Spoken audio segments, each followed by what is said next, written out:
He pushed on my abdomen with something flat. It was diamond-shaped. He pushed over my ovaries, and it burned.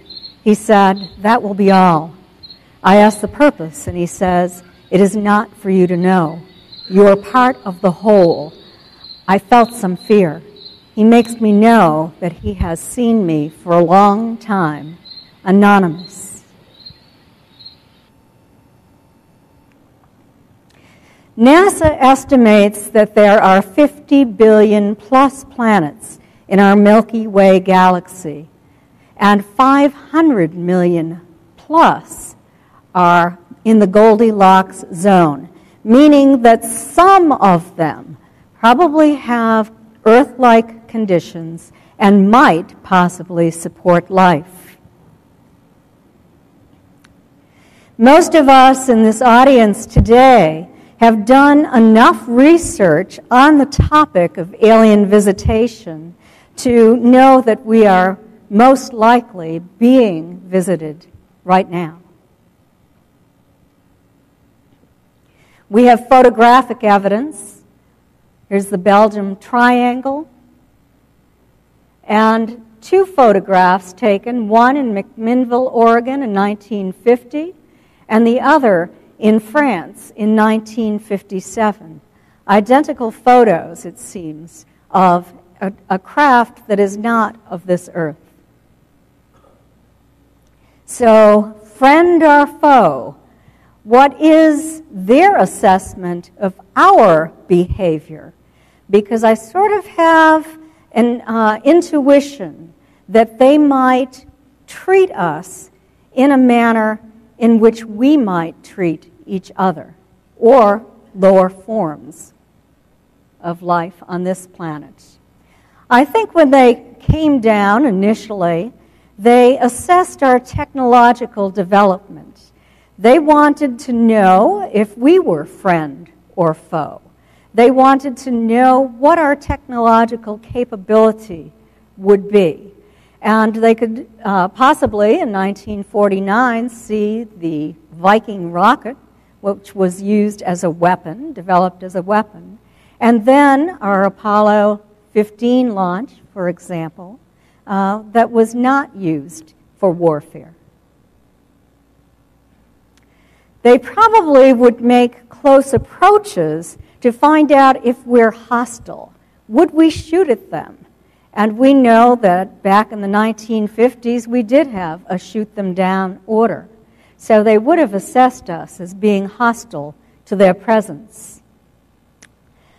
Another quote from an anonymous experiencer. They tell me that they are concerned about our military's hostility.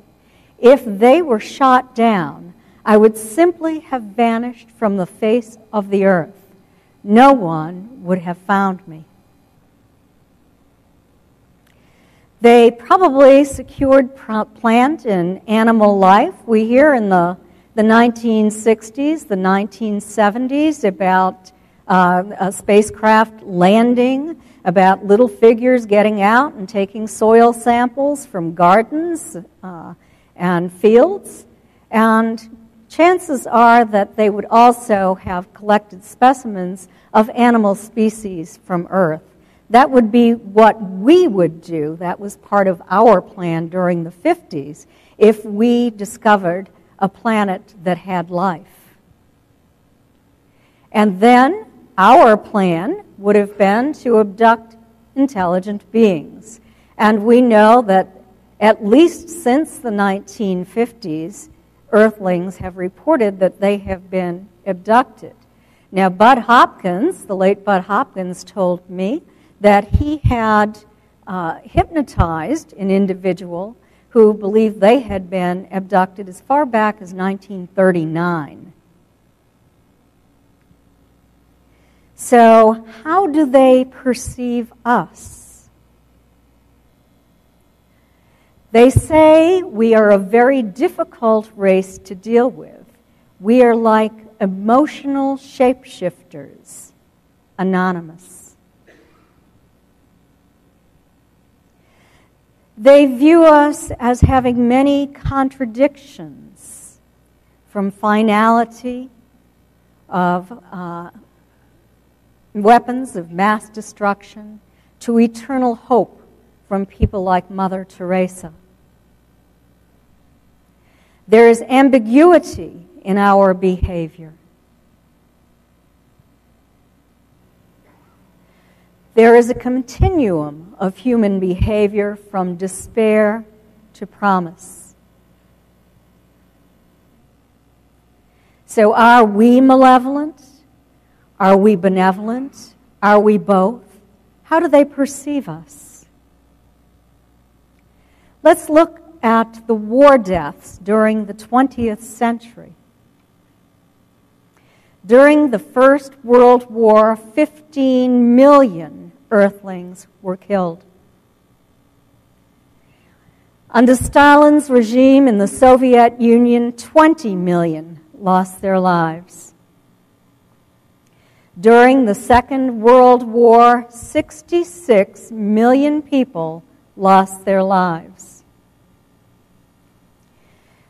In the People's Republic of China, during the reign of Mao Zedong, we lost 40 million Earthlings.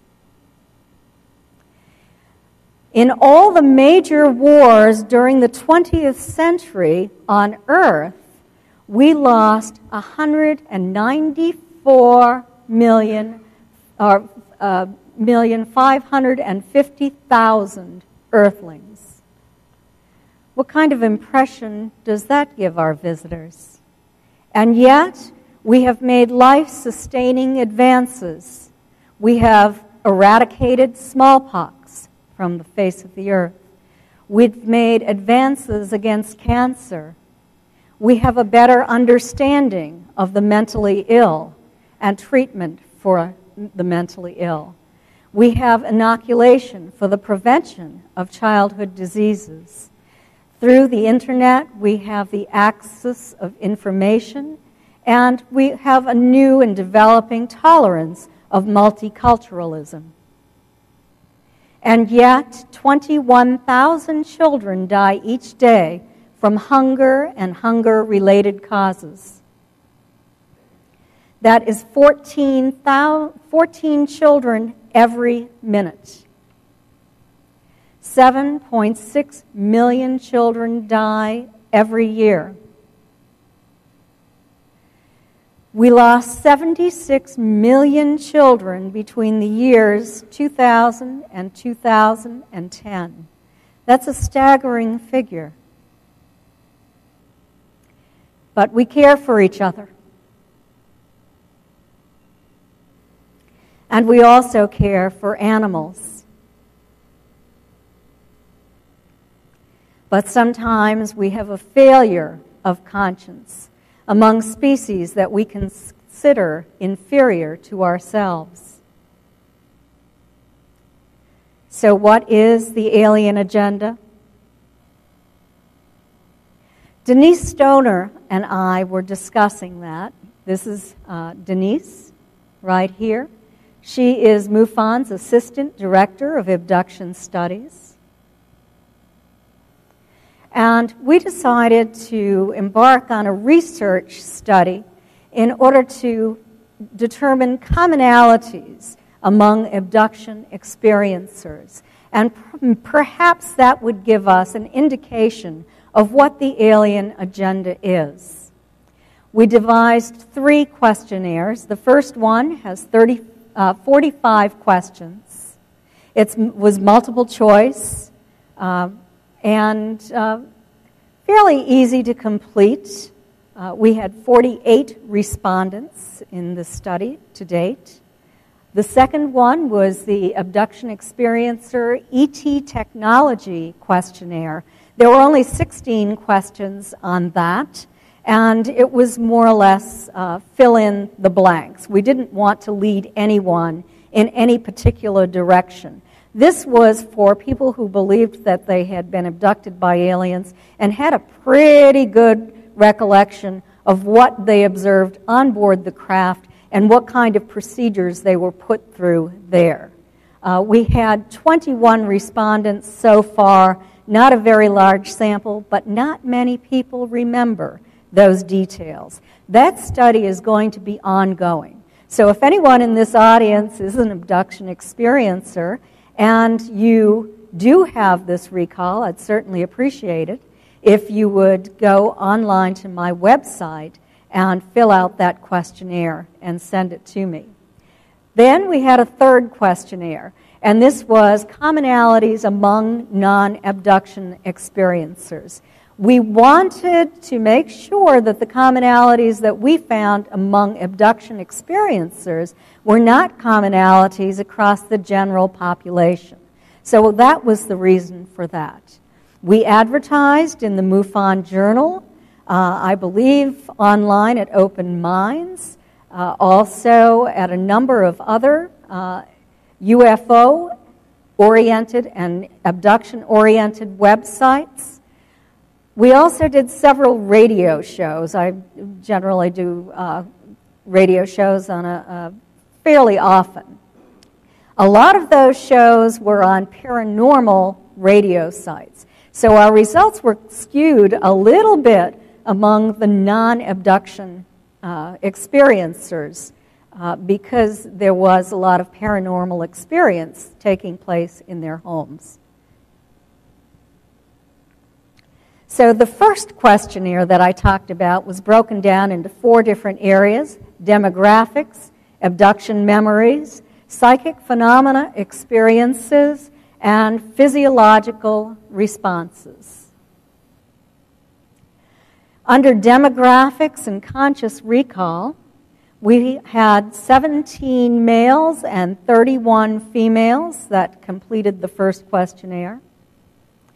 43% were in the 50 to 60-year-old range. Now, I'm not sure if this is highly significant or not. It was only 21% for the non-abduction experiencers. But what we found is in the 40 to 50 age bracket, there were only 8 people. And in the 60 to 70 age bracket, there were only 5. But we had a fairly large number of experiencers who were in that 50 to 60 age range. So we're wondering if there were many, many abductions that took place in this time frame. 43% reside in the Eastern time zone. That's another thing that I'm pretty curious about because we advertised all over the United States and we had a response from as far away as Australia. 48% said that they were taken more than 10 times. 79% said that they were not alone when they were taken. 62% said that there was a secondary witness who recalled the experience. So that's pretty significant because so often we are led to believe that today's abduction experiences are sleeping, that if they do have a bed partner, the bed partner doesn't remember anything. But this was very interesting that 62% of the people who responded stated that there was someone with them, and that person recalled the experience. 89% of the experiencers had some conscious recall for their experience. It wasn't retrieved for the first time through hypnosis or through dreams. They had conscious recall of that experience. That was a surprising finding. So we asked, what did you remember? 66% had conscious recall of observing a craft at less than 1,000 feet at least one time. 59% had conscious recall of observing non-human entities immediately prior to an abduction while they were outside their home. This is very significant.